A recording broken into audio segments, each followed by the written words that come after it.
Hello YouTube vintage stereo collectors. This is a Rotel RA-820AX. It's about 30 watt per channel integrated amplifier. I know some might say that's not really a classic or vintage. Yeah, it's over 30 years old, closer to 40. I'm just promised to look at this and I've been putting it off for a while.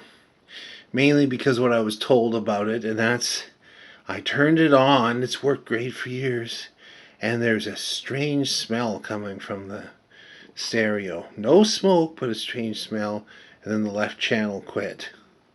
And so I took the lid off, and I'm like, I don't know how clearly you can see this, but with this camera, this cap here, the part of the can that's scored so that it can release pressure without blowing apart has been pushed up, and there's green electrolyte that's, well, it's turned the can green.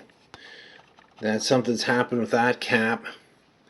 I noticed underneath that Q902 here, which I believe is a part of the regulator circuit, has been changed. There's been some solder work done on this. It is the original outputs. The D1047, B817. And I've seen these in a lot of stereos from this era. In Yamahas and Sensuis and Pioneers. It was a good combo and gets you up to about 50 watts per channel in a PNP, NPN, push-pull, direct coupled configuration. So the way this one is designed, this is what I kind of liked about these.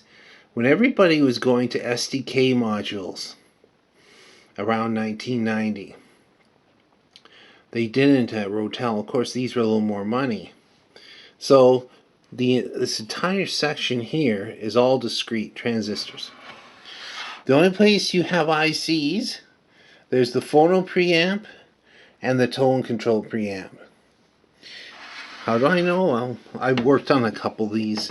I actually had this very amp about 2 years ago, before I was doing a lot of YouTube videos, more Instagram stuff.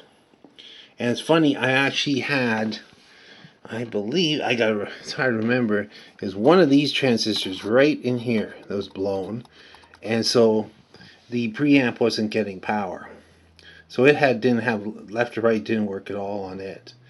Anyway, I'm going to download a schematic on this, and just something that comes up, a couple of people mentioned, could you show the schematic? And maybe that's a little bit insensitive of me, because most of the time I actually don't work from a schematic. Because I've been doing this long enough that I'm like, okay, this is an integrated amp of this vintage, and I kind of know what to expect under the hood. And I'm going to show some more details on that going forward, because I was automatically assuming that you didn't need to see the schematic. And in my earlier days, the schematics were very helpful. And I still bring them up on stuff, especially stuff I've never worked on before, okay? That's pretty common. And I'm looking at this one, I'm thinking, what should I do to it? It's not a 70s amp. It does have a good phono stage in it. It actually has real speaker connectors. Is this a Japanese built one? I don't think so. No, it's made in Taiwan. So it was by that time they were being made in Taiwan. But you know what? These were actually, you'd be surprised at how good they sound. What a solid 30 watts of power sounds like. Good phono stage on these. Very low noise. Anyway, I was impressed with the last one that I worked on, and the one before that, and the one before that. They all seem to have problems in the power supply. Anyway, I'm going to do a little more probing around on this one. I'm going to replace that cap and its twin, and then power it up. I didn't want to turn it on yet.